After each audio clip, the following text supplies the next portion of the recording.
جو بیویاں اچھا برتاؤ کرنے کے باوجود بھی خاوند سے بد زبانی کرتی ہیں ان کے بارے میں شریعت میں کیا حکم ہے؟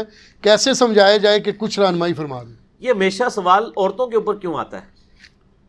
وہ تو خود پسا ہوا طبقہ ہے. یعنی ہمارے مسلمان معاشرے میں بھی مرد جو ہے بہت ظالم ہے. تو یہ تو کبھی سوال نہیں آیا کہ جو مرد یہ کرتا ہے تو اس کی عورتیں کیا کریں. تو عورت اگر بد زبانی کرتی ہے تو قرآن میں آیا کہ عورتوں کی کئی عادتیں تمہیں بری لگیں گی، لیکن تم یہ بھی دیکھو ان میں کئی ایسی اچھائی ہیں جو تم میں موجود نہیں ہوں گی. سورہ نساء کے اندر آتا ہے. تو اس کے ساتھ گزارا کرو. بخاری مسلم میں حدیث ہے کہ عورت جو ہے یہ ٹیڑھی پسلی سے پیدا ہوئی ہے، اس کو سیدھا کرنے کی کوشش نہ کرو ورنہ توڑ بیٹھو گے، اور اس کو توڑنا ہے، اس کو طلاق دینا ہے. اس کائنات میں سب سے آئیڈیل بیویاں کس کی ہو سکتی تھی؟ آپ صلی اللہ علیہ وسلم. تو ان کے بارے میں جو کچھ قرآن میں آیا ہے، مسئلہ جنید جمشید والا میرا 105 دیکھ لیں، جس میں نے صرف قرآن کی آیات کا ترجمہ پڑھا ہے. ٹھیک ہے، رونگٹے کھڑے ہو جاتے ہیں. بالکل. پارہ نمبر 21 کا آخری صفحہ پڑھ لیں سورۃ الاحزاب کے اندر. یہاں تک نوبت آئی ہے کہ اللہ تعالیٰ نے فرمایا اے نبی اپنی بیویوں سے کہو کہ اگر تم دنیا کا مال چاہتی ہو تو تمہیں میں مال دے کے رخصت کر دیتا ہوں، طلاق دے دیتا ہوں، اور اگر تم اللہ اور اس کا رسول اور آخرت کا گھر چاہتی ہو تو اسی قسم پرسی میں، اسی غربت کی حالت میں میرے نبی کے ساتھ گزارا کرو. بخاری مسلم کے الفاظ ہیں. آپ علیہ السلام نے یہ آیات آ کے حضرت عائشہ پہ پیش کی. انہوں نے رونا شروع کر دیا. انہوں نے کہا میں اللہ اس کا رسول اور آخرت کا گھر چاہتی ہوں. حالانکہ نبی علیہ السلام فرمایا اپنے باپ سے مشورہ کر لو، دیکھ لو جس طرح بہتر سمجھتی ہو، میں تمہیں چھوڑ دیتا ہوں. آپ صلی اللہ علیہ وآلہ وسلم کو بھی دنیاوی اعتبار سے اپنی بیویوں سے تکلیف اٹھانی پڑی، تو باقی تو پھر کس کھاتے میں؟ کوئی نہیں. تو یہ آزمائش ہے سر. بیویوں اور اولاد کے اندر فتنہ کہا گیا نا قرآن میں ہے. پنجابی والا نہیں، عربی والا فتنہ، آزمائش. اگر یہ نہ ہوتی نا، وہ مجھے اشفاق صاحب کی بات یاد آئی ہے. اشفاق احمد صاحب کہتے تھے کہ بچہ جو ہے نا یہ عورت کی راہ کھوٹی کر دیتا ہے. دیکھیں اولاد کے پیچھے ذلیل ہو جاتی ہے عورت. جی میرے بچے چھوٹے، میرے کے بچے نہ بنے. اور عورت جو ہے یہ مرد کی راہ کھوٹی کر دیتی ہے. عورتوں کے پیچھے کیا کچھ نہیں مردوں کو کرنا پڑتا ہے حلال و حرام کے حوالے سے. تو یہ ساری آزمائشیں ہیں، انہی کے ساتھ وقت گزارنا ہے. اور اس کے لیے میں آپ کو ایک نسخہ بتا دیتا ہوں. لاہور کا راستہ بھی بتا رہا ہوں تو آپ کو کرایہ بھی دے دیتا ہوں. جزاک اللہ. وہ یہ ہے کہ جب آپ کو بیوی سے کوئی تکلیف پہنچے تو بڑا آسان سا حل ہے، صبر کر لیں. ایک چپ تے 100 سکھ. جب آپ آخرت اورینٹڈ ہوں گے نا، صبر کرنا بھی آسان ہو جائے گا. یقین کریں جتنی گالیاں مجھے کھانی پڑتی ہیں علماء سے، تو میں تو کب سے چھوڑ چھاڑ کے سارا بیٹھ گیا ہوتا. صحیح. میں نے یہ تیہ کر لیا کہ یار اگر پیغمبروں کو جادوگر کہا گیا ہے، ان کو دجال کہا گیا، نعوذ باللہ حضرت عیسیٰ علیہ السلام کو، نبی علیہ السلام کو جادوگر، دیوانہ، شاعر کہا گیا ہے، تو سر ہماری کیا اوقات ہے؟ صحیح بات ہے. میرے خیال ہے ہم اپنی کو اوقات سمجھ رہے ہوتے ہیں، اس لیے ہم صبر نہیں کر رہے ہوتے. وقت کے پیغمبر کو اگر اتنی گالیاں کھانی پڑے تو پیغمبر کو بھی چاہیے تھا، وہ اللہ کہتا ہے کہ اللہ میرے کو کام نہیں ہوتا. جی نہیں کہا نا. تو آپ کو تو وہ تکلیفیں نہیں کاٹنی پڑ رہی. اسی طریقے سے بیوی سے، بچوں سے بھی تکلیف پہنچے، صبر کریں. اور میں بتاؤں صبر سے کئی معاملات حل ہو جاتے ہیں. وہ ایک گورے کا وہ رول بھی ہے نا کہ 80-20 رول اسے کہتے ہیں. وہ کہتا ہے 20% تو تکلیف آتی ہیں ڈیسٹنی، تقدیر کی وجہ سے، لیکن 80% ہم خود اضافہ کرتے ہیں اس میں. یہ بڑے پوائنٹ کی بات کی ہے اس نے. قدرت صرف 20% تکلیفیں ڈالتی ہے، باقی 80% ہم اس میں بگاڑ کی وجہ سے ڈالتے ہیں. مثال کے طور پہ میں آپ کو اوریجنل واقعہ بتاتا ہوں. ہمارے اسلام آباد میں ایک دوست ہیں، وہ مجھے بتانے لگے کہ ان کے ادھر اسلام آباد میں I-10 سیکٹر کے اندر ایک بندے نے نئی گاڑی نکلوائی. تو اس کا چھوٹا بچہ تھا 7-8 سال کا. وہ آیا تو اس کے ہاتھ میں کوئی پرانی چابی تھی، اس نے اس کے اوپر یوں لکیر مار دی. اب نئی گاڑی کے اوپر لکیر، اگر ویسے دیکھا جائے تو کیا فرق پڑ گیا یار؟ جی.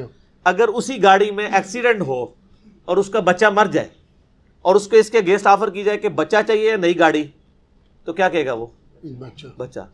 اسی بچے نے زندہ حالت میں اگر اس کے اوپر یوں مار دی، ایک لائن ہی پڑی ہے نا، وہ ٹھیک بھی ہو جائے گی، وہ پوری بھی تباہ ہو جائے، بچے کا ایکویلنٹ تو نہیں. اس کو اتنا غصہ آیا، اس نے اس بچے کو دھکا دیا، وہ بلندی سے نیچے گرا، اس کا شولڈر نیچے جا کے لگا، وہ اتنا ڈیمیج ہوا کہ اس میں پھر پیپ پڑ گئی، حتیٰ کہ اس کا یہ بازو کاٹنا پڑ گیا. تو یہ جو تکلیف تھی اس کا 20% تو اللہ کی طرف سے آیا تھا نا، 80% تو اس نے خود کیا. اچھا اب وہ پوری زندگی اپنے بچے کو، گاڑی تو پھر بھی آ سکتی ہے، تو وہ بچہ جو ہے اپنے باپ سے ابھی تک گلہ کرتا ہے کہ بابا یہ میرا بازو جو ہے وہ تو مجھے نہیں ملے گا، آپ کو تو گاڑی مل جائے گی. وہ پوری زندگی اپنے آپ کو معاف نہیں کر سکے گا. اسی طریقے سے بعض اوقات لوگ آفس سے لیٹ ہو رہے ہوتے ہیں تو جناب اوور سپیڈنگ کرنا شروع کر دیتے ہیں. بندہ نیچے آ سکتا ہے، بندہ نیچے آ جائے، مر جائے یا اتنا بڑا نقصان اٹھانا پڑ جائے تو بعد میں آپ کہیں گے یار اس سے تو بہتر تھا میں اگر لیٹ ہوا تھا تو میں دفتر سے چھٹی کر لیتا. یہ عذاب جو میں نے ڈال لیا اپنے اوپر یہ بہت بڑا ہے. جی ٹھیک ہے، ایک دفتر سے لیٹ ہونے کی وجہ سے اتنی آپ نے تکلیف کاٹی، وہ 20% آپ پہ آئی تھی، 80% آپ نے خود ڈال لی اپنے اوپر. آپ زندگی یہ ساری باتیں میں یعنی یہ میں صرف آپ کے سامنے نہیں کر رہا ہوں، میں پریکٹیکلی اپنے اوپر اپلائی بھی کرتا ہوں. میں اپنی بیوی کو بھی بچوں کو بھی اس حوالے سے یعنی گائیڈ کرتا ہوں، اور میری زندگی اس چیز کا یعنی منہ بولتا ثبوت ہے کہ میرے اوپر جب بھی اس طرح کے معاملات آتے ہیں نا تو میں الحمدللہ صبر کی روش اختیار کرتا ہوں کہ مزید کوئی معاملات نہ بگڑے. خاموشی اختیار کر لیں. کوئی گالی دیتا ہے، کوئی آپ کو، مجھے مسجد سے پکڑ کے بھی لوگوں نے باہر نکالا ہے علماء نے، میں نے کبھی سی تک نہیں کی ہے، کوئی لڑائی جھگڑا نہیں کیا. آپ صبر کی روش اختیار کریں. صبر، اور فیملی لائف کے لیے تو آپ کو صبر بہت ضروری ہے. عورتوں کا غصہ فوراً آتا ہے، ٹھنڈا بھی فوراً ہو جاتا ہے. صحیح. تو جب عورتوں کا غصہ ٹھنڈا ہو جائے، اس ہفتے اگر کوئی بدتمیزی کی ہے انہوں نے تو آپ جو ہے نا ایک ہفتے کے لیے صبر کر لیں، اگلے ہفتے اسی دن ان کو بتائیں جو پچھلی دفعہ آپ نے کیا تھا اگر یہ نہ ہوتا تو وہ بھی مان جائے گی مجھ سے غلطی ہوئی ہے. صحیح. لیکن اس وقت تو وہ نہیں مانے گی، اس وقت تو آپ بھی ماننے کے لیے تیار نہیں ہوں گے. جی ٹھیک ہو نا، ایٹ دا اسپاٹ تو کوئی بندہ اپنی غلطی ماننے کے لیے تیار نہیں ہوتا. تو صبر و شکر کے ساتھ زندگی گزارنی پڑتی. جزاکم اللہ خیر. جو بیویاں اپنے آپ کو خاوند کے برابر سمجھے کہ اللہ نے ایک جیسا بنایا ہے، ان کے لیے کچھ رہنمائی تو فرما. ٹھیک سمجھتی ہیں، وہ ایک جیسے ہی بنایا ہے، مرد و عورت کو اللہ نے ایک جیسے ہی بنایا ہے اس حوالے سے کہ ہیومن ڈگنیٹی میں تو برابر ہیں. جی. بلکہ عورتوں کا مقام تو کچھ زیادہ ہو جاتا ہے بعض اوقات. صحیح بخاری میں حدیث ہے، ایک صحابی نے آگے پوچھا یا رسول اللہ صلی اللہ علیہ وآلہ وسلم مجھ پہ سب سے زیادہ حق کس کا ہے؟ فرمایا تیری ماں کا. پوچھا اس کے بعد کہا تیری ماں کا، اس کے بعد کہا تیری ماں کا، چوتھی دفعہ کہا تیرے باپ کا. ٹھیک ہو گیا. تو حسن سلوک کی سب سے زیادہ حقدار تو وہ ہے. صحیح. ٹھیک ہو گیا. تو اس طرح کے معاملات میں دیکھیں تو عورتوں کو اللہ تعالیٰ نے پھر سنن نسائی میں حدیث ہے کہ تیری جنت تیرے ماں کے قدموں کے پاس ہے، یعنی ان کی خدمت کر کے. ٹھیک. اور جلاد قسم کے جو خاوند ہوتے ہیں نا، وہ شادی کے بعد نا اپنی بیویوں کہتے ہیں اون تیری جنت میرے قدمہ کول ہے. ٹھیک ہو گیا نا. تو وہ مجازی خدا اور عجیب و غریب قسم کا کانسیپٹ بنایا ہوا ہے نا. ہیومن ڈگنیٹی میں برابر ہے.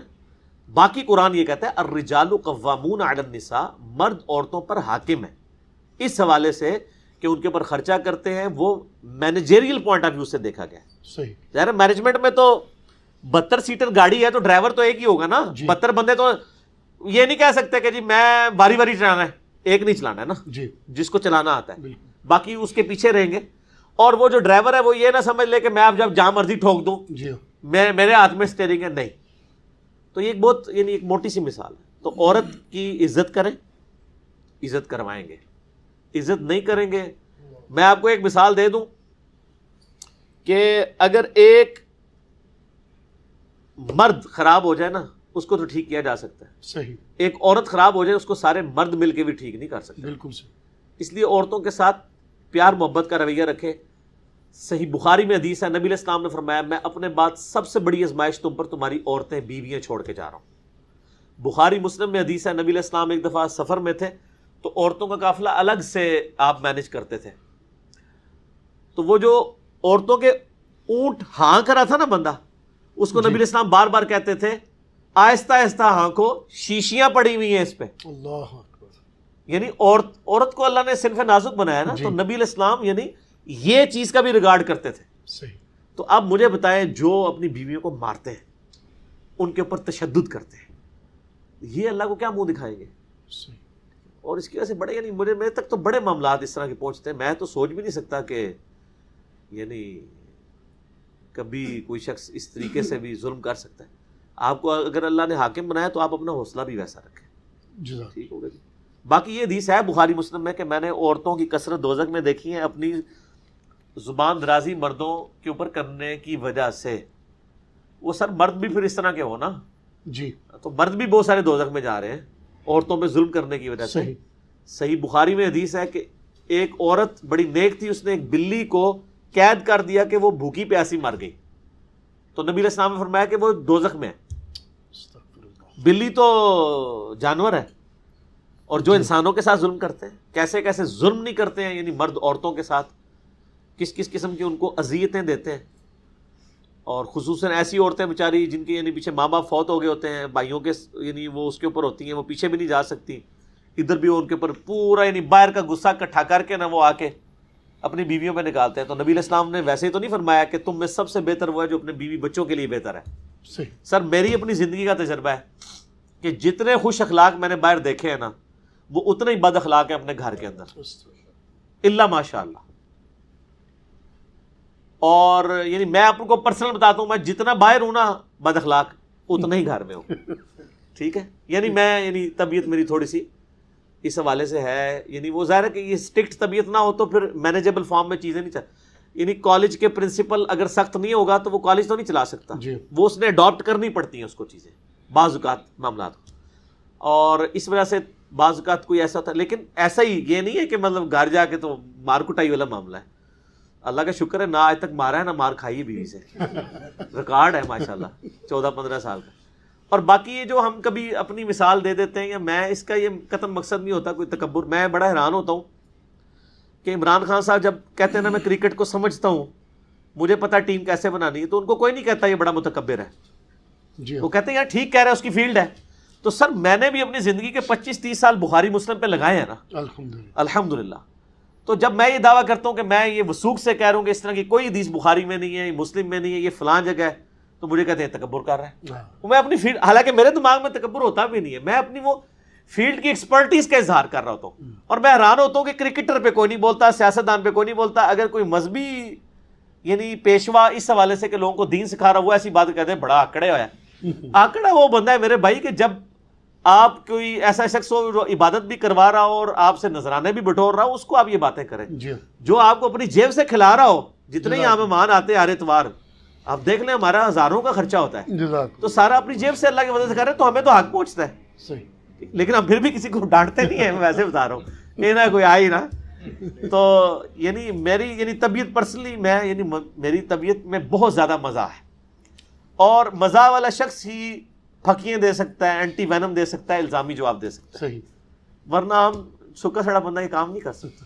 جی جی جو ان کے بارے میں وضاحت تھوڑا سا کرتے ہیں کہ جو ذہنی پریشانیاں تھے, ہاتھ تو نہیں اٹھاتے عورتوں پر, لیکن ایک دو فیملیز کے بارے میں ایسا دیکھنا ملتا ہے کہ وہ اتنی ٹینشن دیتے ہیں کہ وہ گھر کی بیوی جو ہے وہ اتنی ڈپریشن کی شکار, وہ بھی حرام ہے نا جی, 2 ہفتے تک نیند ہی نہیں آتی. نہیں وہ بھی حرام ہے جی. اس میں تو قرآن میں یہ آیا ہے کہ جب میاں بیوی کا اس طریقے سے اختلاف ہو, ایک حکم مرد کی طرف سے ایک عورت کی طرف سے آئے, اور وہ آپس میں یہ یعنی جس کو یعنی عورت والی سائڈ کے لوگ بھی حکم مانیں اپنا کہ اس کا فیصلہ قبول کریں گے, اور مرد والے بھی, پھر وہ آپس میں یعنی ٹرمز اینڈ کنڈیشن طے کریں.